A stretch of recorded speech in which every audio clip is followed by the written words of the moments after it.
好，那么立法院要被大罢免哈，人人自危。为什么哈？你只要被罢免，你不能不回访嘛，你不能说我都不在乎，天天在立法院开会啊，你只要回去做一些部署啊，对不对？甚至以战止战，你还要罢对方啊，那这立法院就不是空转了吗？立委有几个，当然表决可能会回来了啊，但平常的时候呢，总要回选区嘛。那选区有些不在台北、新北，在很远的地方那他怎么办呢？光高铁可能要坐两个多钟头，2个钟头。高雄的话屏东更远啊。那另外呢，这个国民党呢说呢要打击7个立法委员，民进党的宜兰的陈俊宇因为当时呢是因为蓝白分散晚会嘛分散，所以呢他是脆弱当选，因为民进党也是个标准打国民党的啦。高雄的李博义，因为呢他在左南地区只赢6000多票，对，因为左南本来就是蓝营强，以前国民党是分裂啦，对，那这次没有分裂，但是呢，对，但是票数很少，差一点点氛围的关系，反正有个道理的那么就是可能李眉蓁太信任他这个委托的人了一直跟他讲他民调最高，我今天得到消息，所以他就以为他的民调真的是第一。就一翻盘只输6000多票那另外呢，新北的张宏禄主要呢是这个反制队员制的罢免了那吴思瑶台北那因为呢是罢免头牌，因为是党团干部吴佩益当时呢也是因为虞美人钟小平分裂得票少于40%当时国民党如果集中一个那就会。或是不要有2个候选人，原住民立委的陈莹跟吴丽华，这是朱立伦表态的，说原住民我们很有优势对不对？那就来所以这样的话呢，就是国民党现在至少列了7个那柯建铭固然是要罢免41个国民党立委，其实真的能罢掉其实很有限的。如果你罢掉我个1-2个，我也罢掉你1-2个、2-3个，那不就打平？弄了半天何必呢？民进党一定要罢掉国民党6席立委。罢到6席他才会过半，他不罢到6席等于没有用那你就算5个也没用，因为你还是不过半立法院就多一票就多一票嘛所以呢这个搞得这么劳师动众那结果可能也差不多，我判断也差不多那另外呢，李彦秀说吴思瑶是累积他的仇恨值，因为呢立法院党团有一度呢找不到人了，大家不愿意去干那个事情民进党了说呢这个从市长人选到面临罢免本来是他可以选，好像一副要选市长的，现在居然被罢免掉了那另外呢，这个说现在呢，蓝营这边联署也非常的，联署绿营的罢免也非常的这个热闹说呢想收摊都收不了因为这是仇恨嘛，你罢我，因为蓝绿都各有那种非常激烈的非常积极的人一般中间选民可能觉得很烦，但那两边都有积极的。那绿的一定也是很积极的人，就要罢免你们蓝的；蓝的一定有一些很积极的要罢免你们绿的，一定是这样。我们看一下，站在王世坚的立法院办公室门口，向他来诉求，他没有好好监督台北的房价，放任建商在台北大肆的炒地皮。如今连立委王世坚都被点名反制绿营大罢免，传出国民党也锁定7、8名民进党立委，除了王世坚，也包括隔壁选区的吴思瑶，将我锁定成为恶霸的头号的眼中钉。其实我非常的从容。我也相对能够稳健以对。面对国民党一战止战，吴思瑶正面迎击，首波行动，蓝营青年在台北地区发起罢免吴思瑶和吴佩益。我还是跟大家信心喊话，我说那我们就把自己的本分做好，我相信大家的也觉得是这样的。那我们这一区本来就是建客区，要靠的是我们。国民党要展开反恶霸，除了北市立委吴思瑶、吴佩益，还有新北立委张宏禄、苏巧慧、李坤城，以及台南立委王定宇。高雄则有人针对黄捷和许志杰发动罢免，还有宜兰陈俊宇以及原住民立委吴丽华和陈莹都被锁定。如果罢免的理由仅仅是因为经过精算的精准罢免，又或者是报复性的罢免，那我想呢，这样子对整个社会价值的建立是很不好的。至于何时送件，像是罢免吴思瑶公民团体说，第一阶段联署已经达标破万份，时程还在规划当中。开工日，美健代总统希望的朝野和谐，反倒是浓浓火药味。暐琛，到底怎么回事？民进党为什么要把国民党40个区域都罢掉？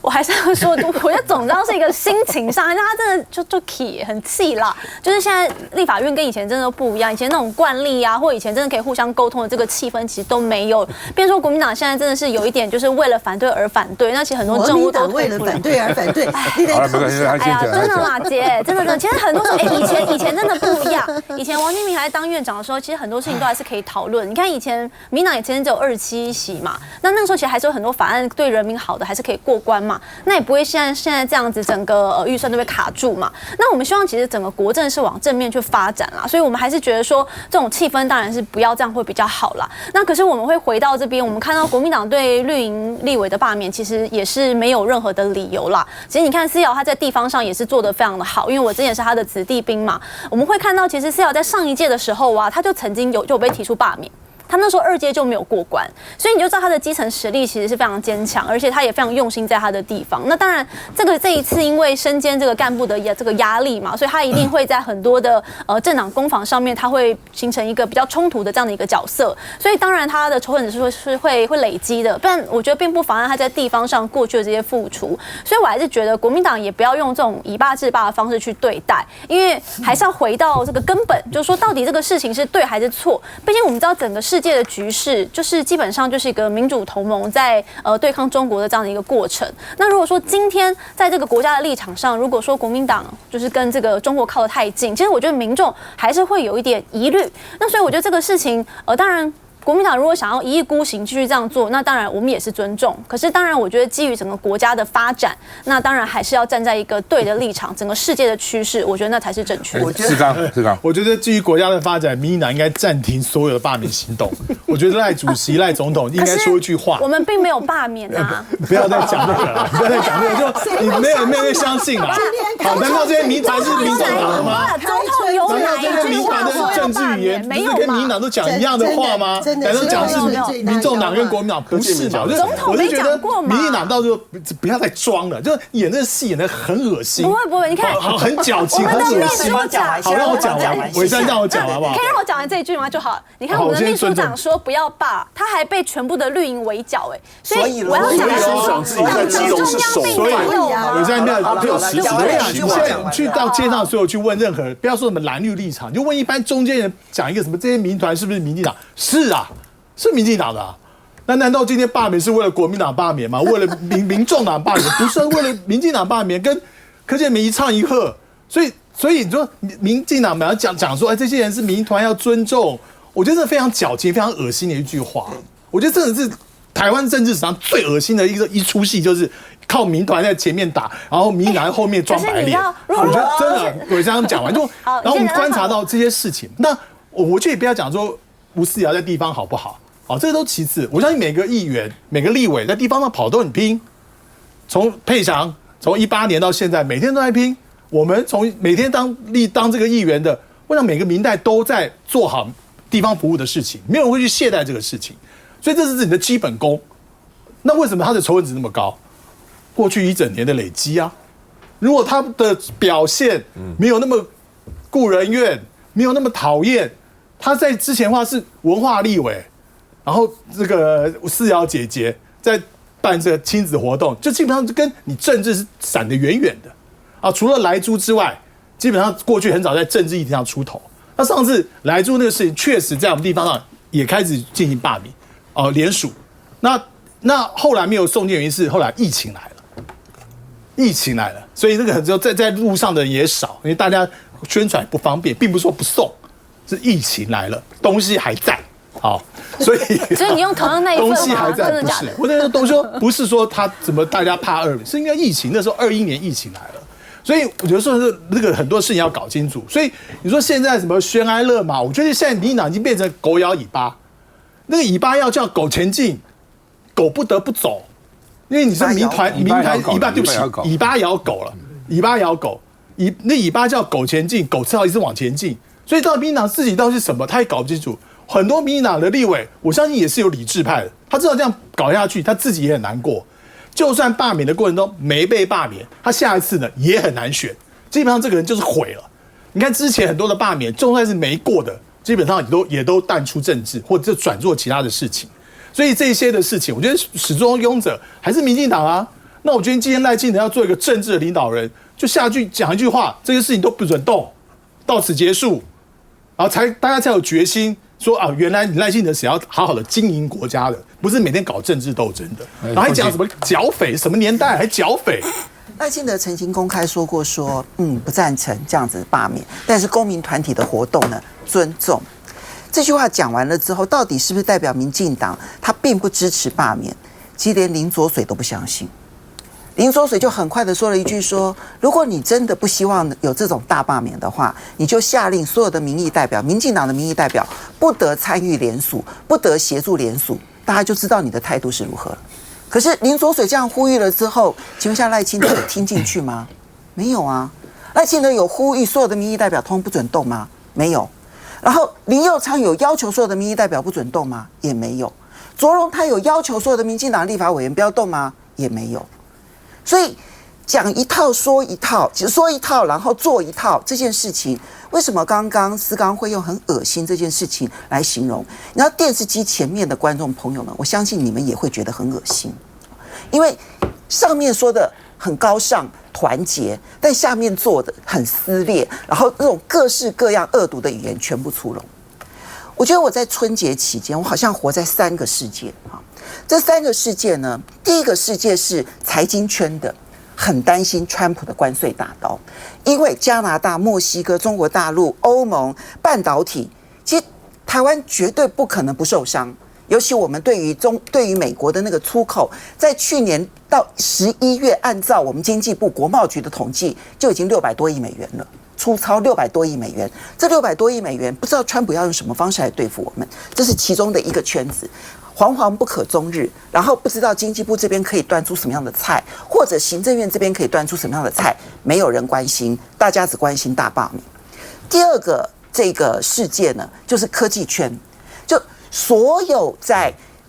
金融圈当中研究半导体的分析师，在过去这几天全部出具报告了。就 DeepSeek 的影响如何，然后我看到有很多还是专门负责去这个 AI 相关的这些创新的公司，在台湾都是属于佼佼者，个个忧心忡忡，就不知道台湾的 AI 战略是什么，因为它其实需要我们现在要从硬体转为软体，我们要面对的是 AI 应用的大爆发的这个年代，我们到底我们的战略、我们的策略、我们的战术是什么？他们都很忧心啊。好，这是科技圈，所以经济圈担心关税，科技圈担心 DeepSeek 所产生的 AI 的转型的变化，然后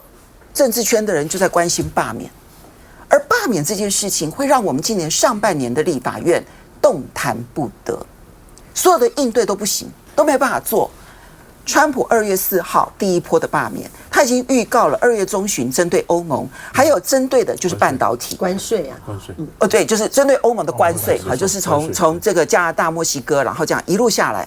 我很想问问大家，可是当我们的行政院、当我们的立法院、当我们的民意代表只关心大罢免的时候，我真的不知道说我们的国家如何去面对这种一而再再而三各个领域的这种剧烈的变化，大家好自为之。谢谢总理。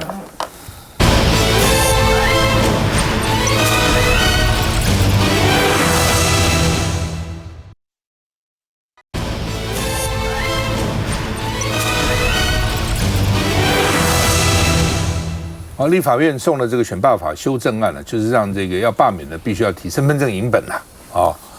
那所以他们叫做加严提案，行政院要提复议啊。那希望立法院重新来审视。那国民党团是说韩国瑜呢打算2月6号召开朝野协商啊，因为必须要协商哈。那什么时候表决啊等等都要协商哈。那行政院今天有新春团拜，卓荣泰说呢，希望用新年的喜气冲掉政治的僵局啊。撤回大罢免就好了。不，政治僵局到底谁引起来的？我觉得今天民进党最大的问题，他就不肯承认朝小野大。对，你应该承认这个现实嘛，因为他不是2次选举嘛？你赖清德也是少数40%当选总统，那大家都承认你了，有没有说你40%不算了？那立委跟你同一天选的，那就不承认这个选举的结果呢？哦，只是因为总统现在罢免比较困难，要修宪，哦，所以他有恃无恐，否则的话一起都给你罢掉。啊，那你既然不承认那天的选举结果，那就大家都来嘛。哦，那现在总统高枕无忧啊，就看你们立委啊，这个隔山观虎斗啊。那卓荣泰说，今天因为新春团拜是没有茶点，他说不是省钱，是没有钱了，没有钱去买茶点啊。他们也不知道是苦肉计到底怎么，行政院再怎么弄也弄得出什么预备金呢？总有一些嘛啊。那另外呢，这个行政院的复议案呢，这个选罢法是压线，最后一天送到立法院来。黄国昌说，这是行政院长配合民进党大罢免，一定会失败的啊。在野党呢说呢，卓荣泰从来没有一个行政院长这么爱提复议案，这是第3次了。所以你如果说这次再被干掉，你是不是就要下台了？三振出局了啊。那么另外呢，这个说赖清这个行政院长呢在公庙谈信任，转身就提复议，说是不是骗神明？这个行政院长是骗神明啊。那联合报呢是说呢，开工就开战了啊，因为开工今天是开工日嘛，就开战了，就开始罢免了啊。那所以呢，这个行政院说呢，因为政局很乱，所以现在呢内阁就不改组了啊，继续干吧啊。我们看一下，我们连准备最简单的茶点，不是省了，是没了。初6开工，团拜少一位，行政院长卓荣泰迎新春，但心头挂念这一件事。我们早上还有请人到国会去看那封信有没有收走哈，听说也收走了，我们要做相关的准备，把这个政治上的僵局，用新年的喜气洋洋，把它冲掉。看院长真的很在意，因为2号由龚明鑫亲送纸本的加严版选罢法复议函，原本贴在秘书长周万来的信箱上，不过在3日一早已有人收信，但这行为就引起在野批评。他所第3度要提出的复议，一定以失败收场，但是他仍执意为之，为什么？就是希望跟民进党所发动的大罢免相互配合，有哪一任的行政院院长做的像你卓荣泰一样如此的失格？表态复议案绝对会否决，更指若卓院长被3振出局，应该请辞下台。我们目前所得到的讯息，大概是2月6号下午1点钟，由韩院长召集的朝野协商，是不是卓院长应该要很积极的跟在野党来做面对面的这样的一个协商。政院立院都喊话要沟通，民进党团则是一早假动，就怕在野出招，直接表决，摊开时程针对复议。立法院在15天内需做成决议。蓝营透露，6日韩院长将召集朝野协商，所以待会一定会有朝野协商，请放心，都会很明朗的。何时先协商？蓝绿说法不同，争议法案攻防未完待续。赖永平，什么样政治人物的姿态会让人觉得很恶心呢？我觉得卓荣泰那种假惺惺说我们真的没有钱给大家准备新春茶点，说真的，我真的看不下去，我真的要吐了。卓荣泰行政院长是一个什么样的薪水的职务啊？大家不要搞错了，我们总统副总统一个月的月薪40几万，卓荣泰起码也30几万，快20-30万吧，对不对？你花个2万块钱，自掏腰包出来新春，大家弄个喜气，请个跑你这个县的记者，大家吃茶点，喝点咖啡，吃几个点心，你做不到吗？你做不到吗？然后又要去跟大家在那边讨拍说我们真的没有钱了，我们怎么样？这个问题就跟为什么网民会那么生气？他说行政院记者会呢，现在那个手语老师请不起了，因为呢他这个要对不起听障的朋友了。你这个不是真的很恶心吗？你有你各种的特别费，那手语老师请示你是开多少次记者会？然后他一次才多少钱？然后你在任何时刻你自己坐拥高薪的人，你就是在这边压迫弱势，你到底所谓何来？我真的觉得说，民进党千万不要把全台湾的民众当成没有知识水平，然后都可以任意受你的操弄。我觉得今天所有的这种政治选择，民进党最大的悲哀呢，就是被他们自己拿好多钱搞网军、带风向、弄媒体，然后被他厚厚的同温层呢，让他都盲目了。他不知道说，其实去年的选举，我今天讲到去年，都觉得真的才不过1年前。我们1年前选出民进党这个赖清德，台湾只有40%的民众支持他，60%的人是反对他的耶。然后你1年后你就胆敢搞大罢免，这个大罢免的时期是70%的民众不赞成呢。勉强觉得说，可能可以考虑这个大罢免的人呢，不到30%。你在这种状况下，你还敢发动这个事情？你民进党不是找死吗？你会不会因为你今年发动你的基本盘从40%，你还缩小变30%？那你要不要面对这种恶果呢？你今天在那边说这个国民党的区域选出来的立委如何的，问题是国民党只要把你3个弄下来，国民党就实质过半嘞。大家请注意一些数字，因为在刚刚结束的那个会期预算啦、人事案啦、法案啦，那个整天投票来投票去的，请大家去看，民进党一直在跑票，民进党的51个部分，他后来投好多的票，齐凯待会儿可以补充，他都只有投出46票、47票，连柯建铭坐在后面都不去投。然后好些人那个跑选区的跑选区、跑票的跑票，民进党现在在这个状况下，不要被他那个同温层、被一些好战的人、被柯建铭大家都已经觉得理智全无的人在那边骗。结果呢，到最后这个有点像两军对垒作战，就民进党到最后发现说，糟糕了，我大将军说冲啊，就后面的人往后跑。现在民进党看起来有一点这种状况。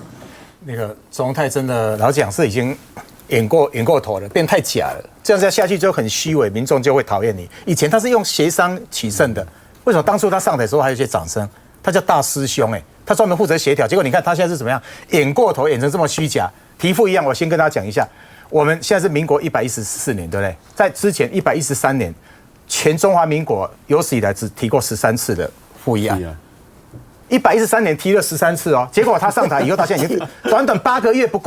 到，已经提了3次了。这实在不够，真的是三振出局了，真的三振出局了。那刚才谈这个经费，你看他假到什么程度？一共给他连那个查点都没有，查点在预算法里面，这钱从哪边的？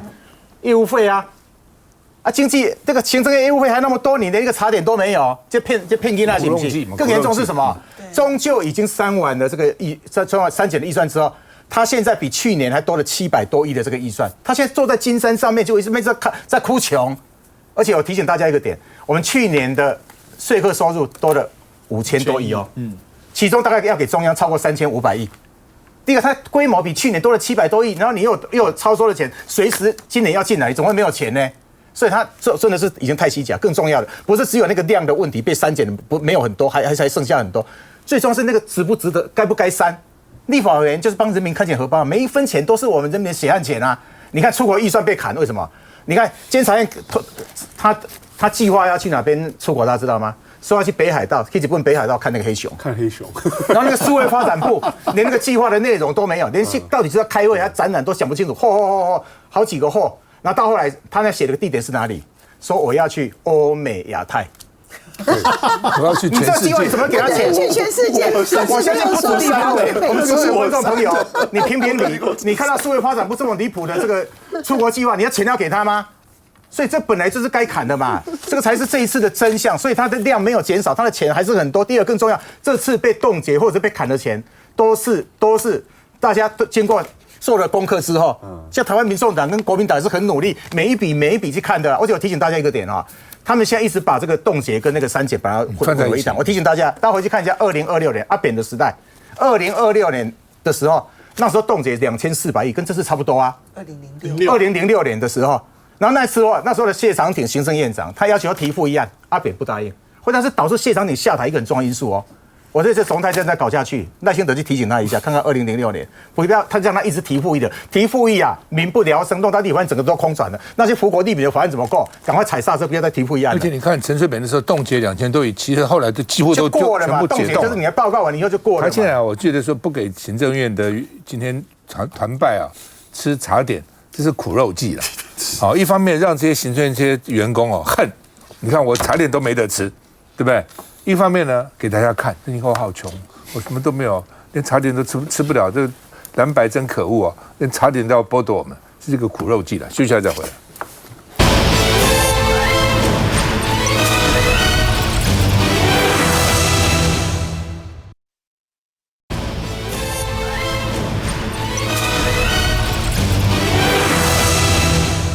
今天有一件憾事很震惊大家，就大 S 说去旅游。王伟忠前几天在这个饭店啊，然后这因为他女儿归宁哦请客哈，他也去了哦，然后都好好的，然后到日本，其实现在这次春节到日本很多，我有同事去日本说都是台湾人，什么地方碰到都是台湾人，台湾人去的很多。但日本跟韩国现在流行感冒，但就算流行感冒，也不是那么了不起嘛。而且年轻，他是48岁，通常都是老人或小孩，可能比较危险哈。然后居然就因为流感并发肺炎就过世了，大家觉得几乎不相信，开始传来特别是不是谣言啊等等。结果呢，小 S 证实哦，的确姐姐是走了哈。那我就在想，为什么旅行最怕生病？旅行生病哈，有几个问题。第一个就是说，你也不知道找什么医院，真的不知道找什么医院。找到以后，外国你要沟通那个病情也很困难的。好，我们看一下。女星大 S 总是以完美形象出现在大众眼前，没想到大年初6竟然传出大 S 死讯。小 S 透过经纪人证实消息，首先谢谢大家关心。新年期间，全家人来日本旅游，姐姐西元得了流感并发肺炎，不幸离开我们，感恩这辈子能够成为她的姐妹，彼此照顾相伴，我会永远感激她，怀念她，一路好走，永远爱你。祝大家新年快乐。28号，小 S 还在脸书晒出影片，祝大家新年快乐。而在她证实消息之前，大 S 死讯就已经在网络上疯传。起因就是有脸书粉专发文写下，台湾有位大明星过世，48岁，日本流感疾病。下方留言还有多项提示：女性、已婚、流星花园年代，种种条件都引起猜测，这个人就是大 S。而大 S 最后一次露面是1月25号，跟着丈夫具俊晔一起出席王伟忠长女的归宁宴。当时大 S 脸色红润，气色不错，还挽着具俊晔的手，笑容灿烂。没想到竟然在新年期间传出噩耗，也让粉丝们直呼真的难以相信。那凤馨到底怎么回事？当然，其实觉得很感慨啦。我就是说，这证明了一件事情：流行性感冒它其实不是感冒。虽然它很多的症状跟感冒非常的接近，但是呢，它转换成为重症的比例，其实每一年的比例都有一定的比例。好，那1%听说在台湾，因为流感过世的比新冠疫情还多。有一段期间是如此，就我们新冠疫情控制得非常好的时候，其实流感，当然那段期间呢，我流感的这个罹患的人数也减少，但在2020年初的时候，那时候新冠刚刚开始，然后流行性感冒那时候在台湾也流行，那时候流行性感冒，我记得那一年其实因为流行性感冒过世的人是5位数的。其实哈，在英文来讲哈，你这个感冒就是 common cold， 对，流感是 flu。是完全不同的，在台湾把它搞成好像一副就是一样的，其实不是一样的。那当然，在台湾就医非常的方便，而且我们对流行性感冒医生都很有警觉，所以呢会立刻开药。可是到了出国的时候，我们其实确实在这件事情上面，我们必须理解海外的所有的医疗的这种方便性。其实是不如台湾的哈。那因为从大 S 小 S 他们出道，我就真的非常喜欢他们。不管是他们的，因为他们非常可爱。那时候娱乐100%哦，他们在主持的时候，我是常常看他们主持娱乐100%。我以为常上节目。没有，我才不敢呢！我真的不敢接招他们姐妹2个人呢，因为非常的活泼、率真，然后这个直来直往、敢爱敢恨，其实很有礼貌。好，我曾经有过一次跟他们就是擦身而过，然后互相点头，他直接跟你打招呼，非常有礼貌，然后我就对他们印象非常非常的好。所以今天早上听到这个消息，非常的难过，然后也希望这个 S 家呢，他们都能够很快的好起来。不过我这边有一个很大的感触啦，48岁，其实啊，人生真的是很难说的，把每一天都自己活得很精彩，这一点我觉得大 S 是当之无愧的。他的个性也敢爱敢恨，人生从这边看出来人生无常了，对，也没有说年纪怎么样，年轻当然风险比较小，但是也很难说。我刚刚就特别讲到，出国是很麻烦的，所以你出国最好备一些药，比如说抗生素，流感叫医生帮你开，因为到很多地方，比如到东南亚，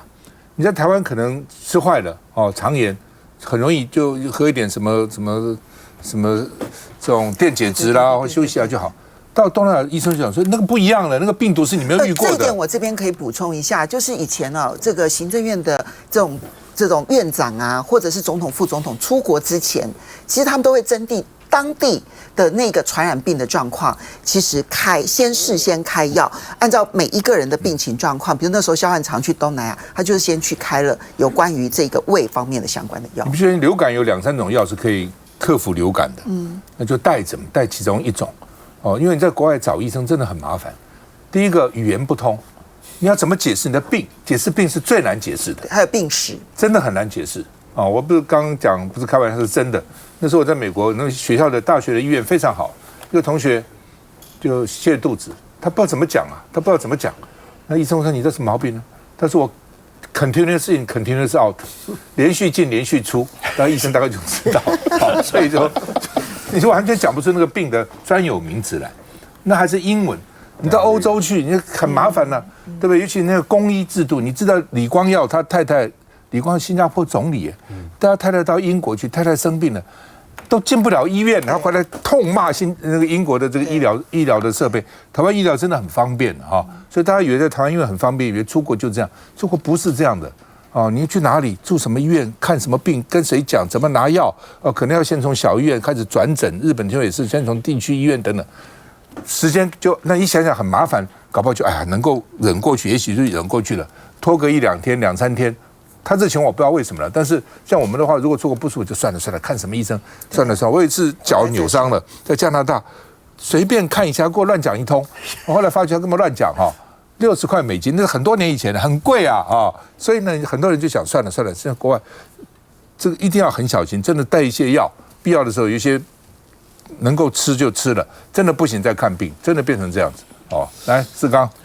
当然，这个事情也遗憾了。我个人喜欢大小 S 的各种表现，我觉得他主持节目真的很棒。所以我早上听到之后，我但6点多有人传过来，我就觉得，这是他可能是谣言或者怎么样。后来就问一些，怎么可能嘛？对，一些电视圈的确实是了。那这真的很遗憾啊，特别是有一些朋友出去，他本身可能有一些比如说气喘的。哮喘的，或是对于环境的过敏特别严重的朋友，心脏疾病，对，还有心脏疾病的，其实这些朋友出去的时候，只是如果时间够的话，先去看看你的医师，而且告诉他说我要去哪里玩。现在大家比较少做这一段，因为大家印象里面，我去日本、韩国是比较干净、先进的地方，然后卫生条件应该不会有什么问题。但是现在是流感多。而且那个流感的病毒株跟台湾又不太一样，所以我也不知道说你在台湾打了这个流感之后，有减少症状的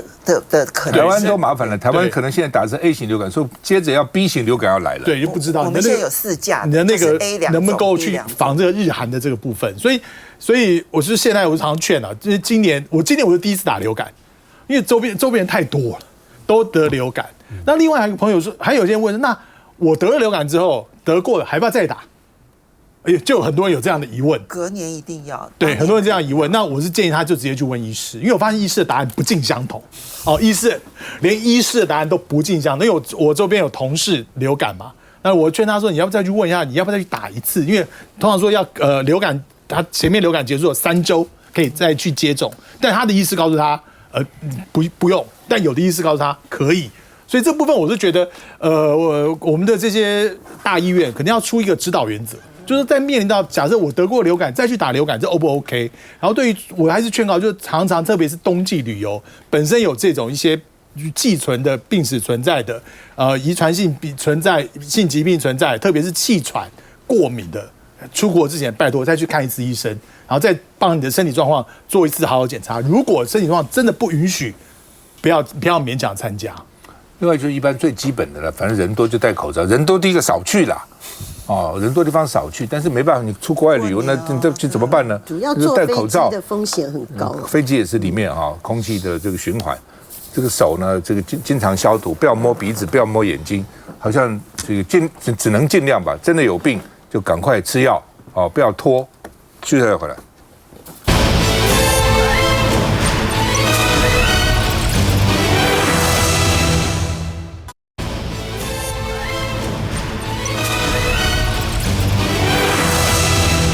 好，流感呢，现在蛮猖獗的振兴院的这个田之学主任说呢，春节以后潜伏的这个病毒可能都已经出来了那会有一波高峰要小心那这个现在很多人就想要打疫苗了那疾管署说还剩20万剂今天打。那另外呢，这个说有医生说医生被病人传染感冒，就医生重感冒发烧还去看病人，被病人包围。就诊所里面病人很多了那另外有7种年轻人要小心有气喘的、肥胖的、糖尿病的、心血管疾病的，然后再吃这个免疫抑制药物的，怀孕的妇女、熬夜的、压力很大的、生活习惯不好的，还有呢过去曾因为流感住过院的这些人要注意是危险群。虽然年轻这个黄泉路上无老少不一定以为只有老人会得，年轻人也要小心那另外呢，日本流感确诊已经有900多万人确诊了，所以日本说还有一波 B 流疫情这次是 A 流，下次要 B 流那疾管署今天开紧急的记者会，说高风险族群赶快去打疫苗吧，那另外呢，这个说呢，今年1月19到25号这几天1个礼拜。国内的流感或类流感，有些搞不太清楚是不是流感，那有点像就叫类流感，因为不可能每个都去做检查嘛所以有16万2352人次，10年来同时间里面最高的那国际有4个地方流感是上升的，香港是严重的那另外呢，欧洲是上升的，美国上升的，加拿大上升的，因为他们大概是刚开始了那新加坡持平，韩国是下降的，日本是下降的就之前呢流行蛮多的，现在慢慢少一点。那现在因为疾管署的网站已经被打爆了，大家都要上网去看，所以呢现在说流量过大，请稍后，上不去了那另外呢，这个说呢，今天还有3073家医疗院所有流感疫苗库存25家医学中心，230家地区医院，2692家诊所，其实还有的，你去问一下然后呢，去把这个 QR code 去上一下看看那说现在呢，这个诊所的电话也被打爆了，接种人数也多了1倍那另外呢，林静怡他是副次长吧他说呢，如果你常接触人群，有些工作非常接触，或是你要去旅游到高风险地区，可以考虑提前自费去打疫苗因为可能有些地方有一些自费的不过现在大部分都是公费的我们看一下。日本流感真的很严重，前台大感染科医师林世璧就示警，虽然日本流感高峰已经过了，可是台湾人旅游归国4天内都是潜伏期，加上春节之后，台湾流感疫情可能达到最高峰，尤其在国外就医不方便，更容易疏忽。一般的退烧药其实大家都没有杀病毒的一个功能然后再来的话，可能就是如果是医疗比较昂贵的话那你可能会舍不得在当地就医。医师提醒，流感不是单纯的呼吸道感染，是全身性，病毒可能跑到肺部、跑到头颈部，甚至并发脑炎、四肢酸痛就要注意。年轻族群如果并发心肌炎、病毒性败血症、病毒性肺炎，或是有心脏病史、心肌炎风险，致死率相对高。医生也说，像是3高族群有支气管炎、肺部疾病、气喘、心脏病、糖尿病都是高危险族群。医师们也发现，近期确诊流感大多曾到日本旅游。胸腔科医师苏玉峰也说，如果免疫力正常、没有慢性疾病者，中年人流感并发重症几率为1%。国内流感并发重症病例数有上升趋势，去年10月到过年前累计525例流感并发重症，其中有107例死亡。1月12号到18号，门急诊类流感就诊人次创近10个流感季同期最高，并发重症病例数以及死亡人数也都增加。在新冠疫情之后，其实所有的国人的免疫力大概都变得差了非常的多。以前很少碰到在同一年的年份里面流行过2波的流行性感冒。那伟山，这次的流感比较特别啦，就它的症状跟一般比较不一样。就这一次它就是慢慢的，就它比较没有什么咳嗽症状，或一些你有什么扁桃腺肿起来，甚至是连发烧的状况都很少。所以刚开始大家其实没什么感觉，那你就觉得呼吸的时候可能会微微的胸痛，所以有些人会误认为说，这个是不是我心脏怪怪的，还是我心血管怎么样？天气比较冷，可是实际上你已经感冒，但你却没有知道，就是你不知道，所以你没有特别去就诊。那等到你真的病情变严重之后，你才去看医生，那可能就会引发后续的重症等等的状况。所以这一次真的是要比较小心，那要提醒大家口罩要戴好了，尽量不要去人潮比较多的地方。那出国去玩，当然你该做的、该带的这个感冒药必须要去携带，那避免说你在国外的时候，你可能会比较就医上面比较没有这么方便，甚至保险或就医的费用也会比较高。那这次就我刚刚看了一下，好像这个大 S 他中标是因为就是前一阵子他刚好在一个聚会上面，刚好这个黑人夫妇啦，陈建州他们全家都流感，然后他们聚会之后他就感冒，不知道是因为这样子间接去影响到被他传染还是什么的。不过还是要提醒大家，就是真的不要觉得自己身体状况很好就忽略这个感冒的症状，其实随时都要注意自己的身体健康，然后维他命 C 要多多吃，多多保重自己。人多地方不去，另外你如果自己有流感，就不要出来，在家里自己把自己关起来好了。台湾很多人得了感冒，自己还跑出来到处去搅和、打喷嚏啊什么，会传染别人啊。永平，说实在，大 S 这个染疫猝逝的这个新闻哦，我觉得对台湾很多人来讲都太震撼了。一来呢，她在那个演艺圈的地位哦，她确实在台湾的偶像剧起来的时候，她是女神级的人物。那不只是台湾，她的影响所及到整个亚洲。今天很多世界的媒体都报道。对，因为流星花园那个版本，台湾也拍，大陆也拍，韩国也拍，日本也拍，然后拍了好几个地方，还拍不止一个版本。可是所有的人都公认，就是他的那个山菜最让人印象深刻哦。然后他的流行还到了泰国啊、东南亚啊各地啊哦，所以他是真正台湾走出国际化的一个非常大的代表。所以我觉得第一个这个事情真的非常的震撼。如果说我要相比较的话，我觉得只有邓丽君那个时候也是一样，邓丽君也是气喘，对，也是气喘，在泰国也是突然骤逝，我觉得大概才勉强可以比拟那个震撼，这第一点。那第二点呢，因为他的年纪实在很轻，才48岁。那我们刚才已经讲了，就说现在的流感很严重，然后大家的旅游一定要有观念。其实现在台湾，我觉得反而老年人啊，不要讲老啦，就这个60岁以上好了的人呢，出去都比较有这个观念哦，然后都会带药。可是其实最麻烦的是35岁到55岁到或者是觉得自己健康不错。第一个，这些人觉得有什么状况我都可以挺得过去。那往往呢，你以为能挺得过去呢，在现在这种病毒跟流感的时候，你常常挺不过去。那刚才赵大哥讲说，在国外生病是最恐怖的，我自己就是啊，我那时候还在做立委，我才40出头啊，40岁左右，我就是跑到纽西兰，就我一生最严重的病就是在那里，病菌感染我的半边脸，一天早上起来呢，全部都塌了，连嘴巴都合不拢，口水流出来。我以为中风。然后那个时候，您刚才才说花60块美金，我那个时候那个救护车。其实我只有脸中风，可是他也派一个救护车来，然后我还被推入一个轮椅，然后跑到纽西兰的那个医院，我花了800美金呢，差不多。可是那个时候呢，面临我们内心的痛苦，就是我敢待在那里治吗？我不敢啊，我也不知道要吃什么啊，然后我的飞机又已经要起飞了，那我怎么办呢？我至少勉强的说，那我到底怎么办？你可不可以稍微把我处理一下？我仍然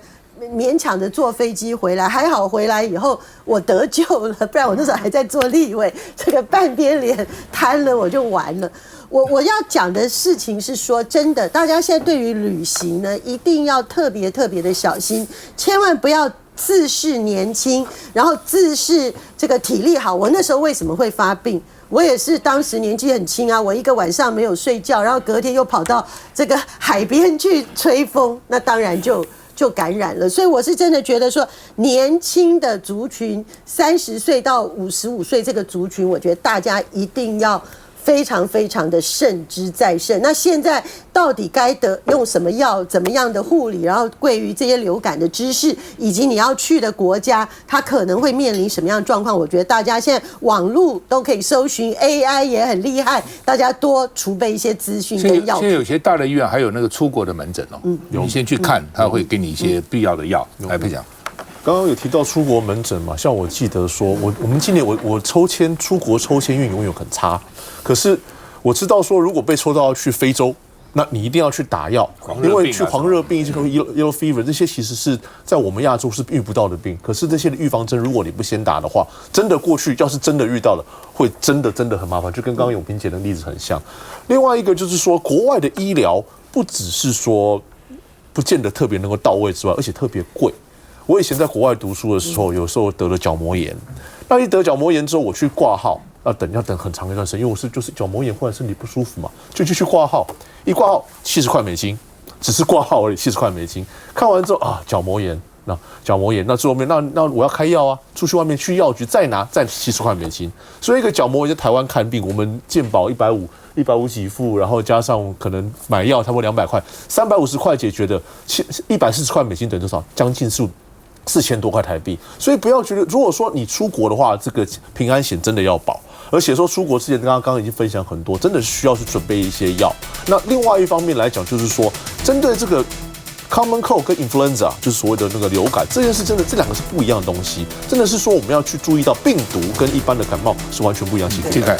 大概是这个事情，他讲很震撼，才48岁这么年轻的生命，而且之前你看他是发病到他离开我们，才5天的这个5